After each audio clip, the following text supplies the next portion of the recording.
L'illusion de la luxure révélée, vous pensez que c'est de la luxure, mais c'est en réalité du vide. Ces mots, empruntés à Carl Jung, frappent comme une vérité qui dérange. Dans un monde où la satisfaction immédiate est célébrée, où les désirs sont souvent confondus avec la plénitude, il est urgent de remettre en question ce que nous appelons luxure. Car derrière cette apparente abondance se cache souvent un abîme intérieur, un vide que la frénésie des plaisirs ne fait qu'amplifier. Bienvenue sur Altea, la chaîne qui explore les profondeurs de l'esprit humain, la loi universelle du succès et les forces invisibles qui régissent la richesse intérieure. Ici, nous plongeons ensemble au cœur des mécanismes secrets qui façonnent notre réalité intérieure pour réveiller cette puissance dormante en chacun de nous.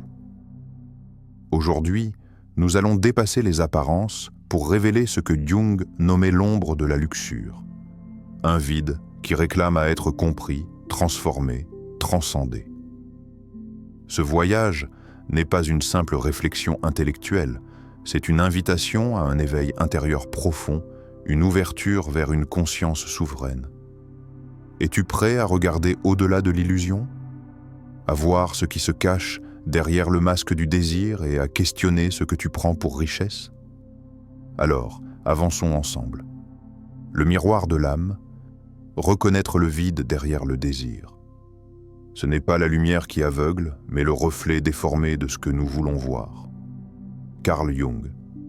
Il arrive que notre regard, tourné vers l'extérieur, soit trahi par un miroir invisible, celui de l'âme. Un miroir qui, sous le poids des désirs et des illusions, ne reflète plus la vérité, mais une image déformée, embrouillée par nos attentes, nos peurs et nos manques. La luxure, souvent considérée comme un simple excès de désir, est en réalité un masque porté par ce miroir brisé. Ce n'est pas le désir lui-même qui est en cause, mais ce qu'il recouvre, un vide profond, un gouffre silencieux qui s'ouvre à l'intérieur de l'être. Ce vide, invisible à l'œil nu, réclame pourtant son tribut. Il pousse à la quête incessante, à la course effrénée vers ce qui semble promettre la plénitude, l'objet, la sensation, la possession. Mais à chaque tentative, l'illusion se déchire, révélant toujours plus l'abîme caché sous la surface. Imagine une femme que le monde autour d'elle verrait comme insatiable, sans repos, toujours à la recherche de quelque chose à combler. Elle s'engage dans des relations superficielles, croit apaiser son désir par la présence d'autrui, mais ce n'est qu'un leurre. Un jour, fatiguée de ce tumulte, elle s'isole au bord d'un lac paisible. Le silence est brutal. Le reflet dans l'eau ne lui renvoie plus l'image de la femme agitée, mais celle d'une âme esseulée, perdue dans ses propres illusions.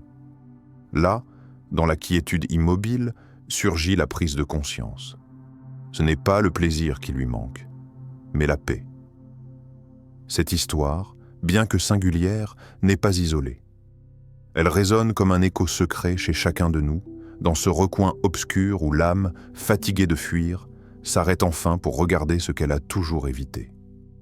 Le désir, devenu luxure, n'est que la surface d'une blessure plus profonde. C'est la voix silencieuse d'un vide intérieur qui réclame d'être reconnu, non par le tumulte des sens, mais par l'écoute attentive de soi. Dans ce miroir, le défi est immense. Oser regarder sans détourner les yeux, affronter ce vide qui fait peur, car il menace notre image de complétude.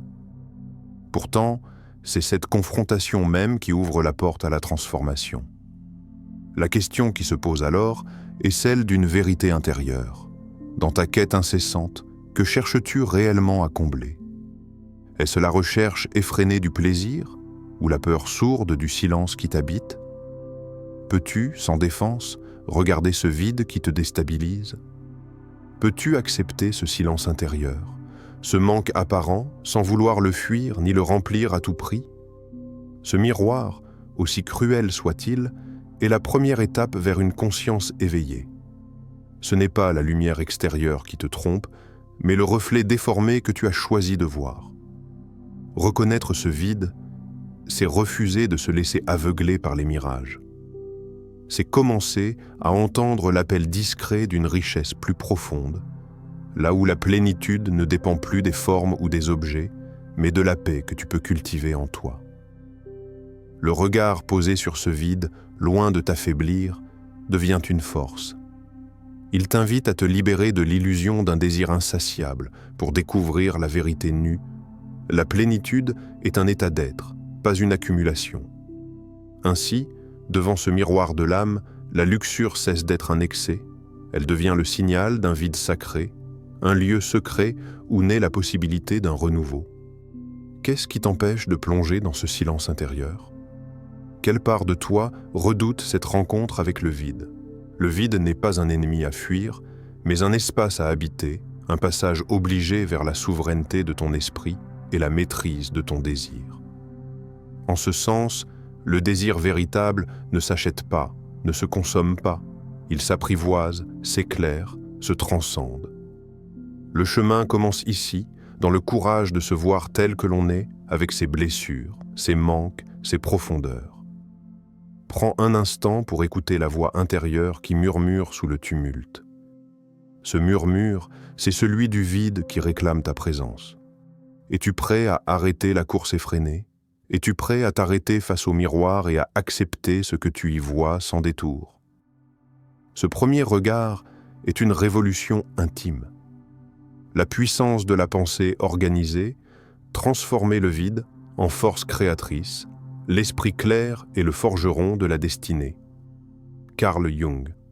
Le vide que nous avons évoqué n'est pas une fin, mais un commencement. Cette absence apparente, cette surface lisse et creuse, est la matrice secrète d'une puissance insoupçonnée. Pourtant, pour transformer ce vide en force créatrice, il faut d'abord une chose, la clarté de l'esprit.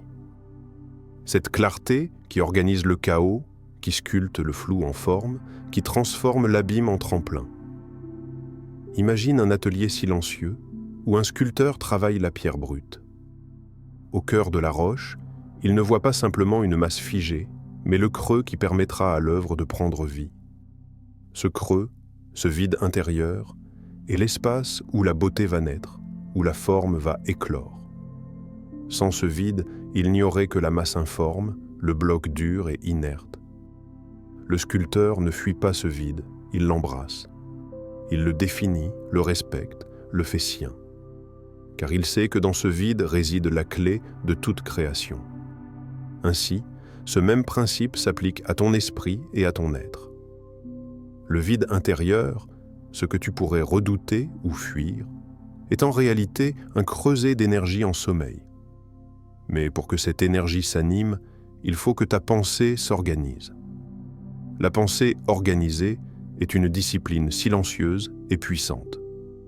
C'est la capacité à ne pas se laisser emporter par la tempête des désirs impulsifs, des distractions incessantes ou des émotions confuses.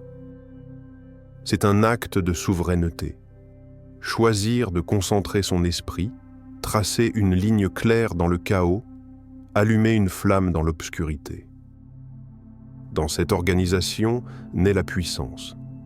Une puissance qui ne dépend pas des objets extérieurs, des plaisirs fugaces, ni des excès, mais d'une intention claire et d'une vision consciente. Tu n'es plus alors victime de la luxure, de ce vide qui aspire sans fin. Tu deviens le forgeron de ta destinée, celui qui façonne l'argile brute de son âme avec patience et maîtrise. Mais comment parvenir à cette clarté, à cette organisation intérieure? Tout commence par un choix, celui de ne plus fuir le vide, mais de le redéfinir. Au lieu de le percevoir comme un manque, choisis de le voir comme un espace sacré, un terrain vierge où tout est possible. Imagine cet espace intérieur comme un atelier à toi. Chaque pensée devient un outil, chaque intention un coup de burin. Ta volonté trace les contours d'une œuvre unique, un dessin qui transcende l'illusion du désir immédiat. Ce processus exige courage et discipline. Le chemin vers la pensée organisée est parsemé d'obstacles. La tentation de l'agitation, la facilité de la fuite dans les distractions, la peur du silence. Pourtant, c'est dans ce silence que le véritable pouvoir se révèle. Là où le vide semblait menaçant, il devient une source de création infinie. Ton esprit devient cette forge ardente où la matière brute de ton être prend forme, s'élève, se transforme. La luxure cesse d'être un piège pour redevenir ce qu'elle était originellement, un signal, un message, un appel à reprendre les rênes de ta pensée, à cesser d'être spectateur de ta vie pour devenir acteur, maître, créateur.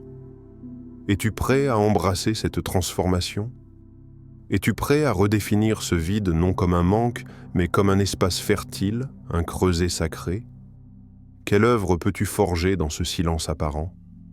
Quel dessin plus grand peux-tu tracer dans cette absence qui t'effraie ?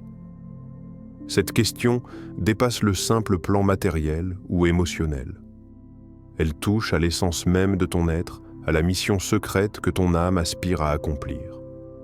Chaque grande réalisation naît d'un vide créatif, d'un espace organisé où la vision prend forme avant de se déployer dans le monde. Alors, ne cherche plus à combler ce vide avec des satisfactions passagères. Utilise-le plutôt comme une source de puissance, une base solide d'où partir pour bâtir ta réalité. La pensée organisée est cette clé invisible qui ouvre la porte à la liberté intérieure. En apprenant à structurer ton esprit, à clarifier ton intention, tu transformes ce qui semblait être une faiblesse, le vide, en un levier de puissance. Un levier qui t'élève au-delà des illusions vers une existence plus riche, plus profonde, plus vraie. Ce passage de l'ombre à la lumière intérieure n'est pas simple, mais il est nécessaire. Il est la voie du maître, celui qui ne subit plus ses désirs, mais les transcende. Dans ce combat silencieux, dans cette discipline invisible, réside la promesse d'un renouveau. L'esprit clair, ordonné, concentré, est le véritable forgeron de ta destinée. C'est lui qui donne forme à l'informe, qui structure le chaos en ordre, qui transforme le vide en force créatrice. Le sculpteur de ton âme n'attend que toi pour commencer son œuvre. L'autosuggestion et la visualisation, réécrire la vérité du désir, ce que l'esprit imagine et croit, il peut le transformer. Carl Jung, adapté. Au cœur de la bataille contre le vide qui se déguise en luxure, il existe une arme secrète, souvent sous-estimée, la maîtrise consciente de la pensée. Ce n'est pas une lutte extérieure, mais une révolution silencieuse qui se joue à l'intérieur. L'autosuggestion et la visualisation sont ces puissants leviers par lesquels l'esprit cesse d'être un spectateur passif et devient un créateur actif de sa réalité. Elle ne se contente pas de calmer les tempêtes du désir ou de masquer le vide. Elles réécrivent la matrice même dans laquelle se déploie la vie intérieure. Imagine un homme rongé par ses pulsions, emporté par un tourbillon d'émotions contradictoires, incapable de trouver la paix. Chaque jour, il se levait épuisé, comme si une bataille invisible se livrait en lui. Jusqu'au moment où il fit un choix radical, celui de se visualiser libre. Libre de ses chaînes intérieures, souverain de ses décisions. Chaque matin, devant le miroir de son âme, il se répétait avec conviction « Je suis plus que mes désirs, je suis maître de mon esprit ». Ce simple rituel, humble et puissant, devint une encre, une lumière dans la nuit intérieure. Avec le temps, cette autosuggestion ne resta pas un simple mantra. Elle devint une vérité profonde, inscrite dans chaque fibre de son être. Son regard changea, ses gestes prirent une nouvelle dimension. Peu à peu, l'ombre du vide se dissipa, remplacée par la lumière d'une pensée souveraine. Ce récit n'est pas une fable, mais une illustration vivante de la force qu'a la pensée organisée à transformer la réalité. Car le pouvoir de l'esprit ne réside pas seulement dans ce qu'il perçoit, mais dans ce qu'il choisit de croire et d'imaginer. La visualisation est plus qu'un simple exercice mental. C'est un acte de création. Lorsque tu vois clairement dans ton esprit ce que tu désires vraiment, tu traces un chemin pour que cette vision devienne tangible. C'est comme dessiner une carte secrète où chaque détail est un pas vers la liberté. Mais cet outil exige discipline et constance. L'esprit, habitué à vagabonder dans le tumulte des envies, résiste souvent au changement. Pourtant, c'est précisément dans cette résistance que se cache la porte vers la transformation. Quelle vérité intérieure choisis-tu aujourd'hui de cultiver? Quels mots, quelles images vas-tu déposer dans le creuset de ton esprit pour qu'ils deviennent ta nouvelle réalité? Es-tu prêt à endosser le rôle de maître absolu de tes pensées, de sculpteur attentif de ton monde intérieur? L'ombre du vide, qui semblait autrefois insurmontable, peut se dissoudre dans la lumière d'une pensée souveraine, guidée par l'intention et la foi en soi. Cette lumière n'est pas un éclat éphémère, mais une flamme persistante, entretenue chaque jour par la répétition consciente de vérités qui élèvent. Dans ce voyage intérieur, chaque image que tu visualises, chaque affirmation que tu répètes, est un pas de plus vers la souveraineté personnelle. Car la vérité que tu choisis de nourrir façonne la matière même de ton existence. C'est une invitation à réécrire l'histoire de ton désir, à ne plus être prisonnier d'un vide, mais à devenir l'auteur d'un récit où la plénitude naît de l'intérieur. Prends un instant maintenant. Ferme les yeux. Visualise la version de toi qui est libre, maître de ses pulsions, aligné avec son essence profonde. Ressens la paix, la puissance tranquille qui émane de cet être souverain. Ce n'est pas un rêve inaccessible. C'est une possibilité tangible, à portée de pensée, d'intention, de volonté. Quelle vérité intérieure es-tu prêt à faire naître aujourd'hui? Quel changement va naître du simple acte de choisir ce que tu portes en toi? L'autosuggestion et la visualisation sont les pinceaux avec lesquels tu peux repeindre les contours de ta vie, redéfinir ce qui semblait figé. Le pouvoir de l'esprit, lorsqu'il est conscient et discipliné, est la clé pour transcender le vide, pour transformer la luxure en sagesse, le désir en puissance créatrice. Es-tu prêt à tenir cette clé? L'appel à l'éveil. Embrasser la plénitude de l'être. La véritable richesse ne s'acquiert qu'en devenant ce que l'on est. Dans ce monde où tout est accéléré, mesuré, consommé, une confusion persistante s'est installée. Celle qui confond la luxure avec la plénitude, la possession avec la complétude, le bruit avec la paix. L'éveil véritable, pourtant, est un appel silencieux, une invitation à reconnaître que la richesse profonde ne se trouve jamais dans l'accumulation extérieure, mais dans l'alignement total avec ce que nous sommes au plus profond de nous-mêmes. Imagine une fleur rare, fragile et pourtant pleine de force, qui pousse dans l'ombre dense d'une forêt. Cette fleur ne cherche pas la lumière à tout prix, ni ne rivalise avec les arbres gigantesques qui l'entourent. Elle est simplement là, entière, silencieuse, vibrante de vie. Elle n'a rien à prouver, aucune conquête à réaliser. Sa richesse est dans sa présence pure, dans son épanouissement discret mais absolu. Ainsi naît l'homme libre. Non pas dans l'excès, non pas dans la recherche effrénée d'un plaisir extérieur, mais dans l'acceptation profonde de soi, dans cette plénitude qui transcende les désirs passagers. Cette plénitude est un espace intérieur où le vide cesse d'être un manque pour devenir une ouverture infinie. Un espace où le désir n'est plus un tyran, mais un compagnon silencieux. Le chemin vers cet éveil n'est pas simple, car il demande un renoncement, non pas un sacrifice douloureux, mais un abandon conscient de ce qui nous éloigne de nous-mêmes. Quelle part de toi attend cet appel? Quelle part aspire à cette liberté, à cette richesse intérieure qui ne dépend de rien d'autre que de ton être? Qu'es-tu prêt à laisser derrière toi pour enfin te remplir de toi-même? Ce renoncement n'est pas une perte, mais une conquête. La conquête d'une souveraineté intime, d'un pouvoir doux et puissant qui éclot lorsque l'âme cesse de courir après des illusions. Dans ce silence naissant, dans cette paix retrouvée, la vraie richesse se déploie. Une richesse invisible aux yeux du monde, mais lumineuse dans la conscience. Es-tu prêt à écouter cet appel? À accueillir cette plénitude qui t'attend depuis toujours? À devenir enfin ce que tu es, dans toute ta vérité, ta simplicité, ta grandeur? Le temps de l'éveil est venu. Le voyage que nous avons entrepris ensemble révèle une vérité fondamentale. Ce que beaucoup prennent pour luxure n'est souvent que le reflet d'un vide intérieur, un miroir déformé de nos vérités cachées.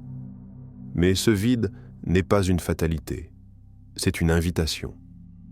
Une invitation à redéfinir le désir, à organiser notre pensée, à réécrire notre réalité par la force de la visualisation et de l'autosuggestion, et enfin, à embrasser la plénitude d'un être en paix avec lui-même. Ce chemin demande courage, patience, et surtout la volonté de se voir sans illusion. C'est un appel à réveiller la souveraineté qui sommeille en chacun de nous, à redevenir maître de nos désirs, architecte de notre destinée. Si ces paroles résonnent en toi, si tu sens cet appel à aller plus loin, à plonger plus profondément dans la connaissance de toi-même, alors rejoins-nous sur Aletheia. Abonne-toi, partage cette quête avec ceux qui cherchent la vérité et participe à ce mouvement d'éveil intérieur. Laisse un commentaire pour partager ce que ce message t'a inspiré. Quelle part de toi est prête à se révéler aujourd'hui? Quel pas vas-tu poser vers ta propre liberté? Ici, sur Aletheia, chaque pensée devient une lumière. Chaque conscience éveillée est une force. Le voyage ne fait que commencer.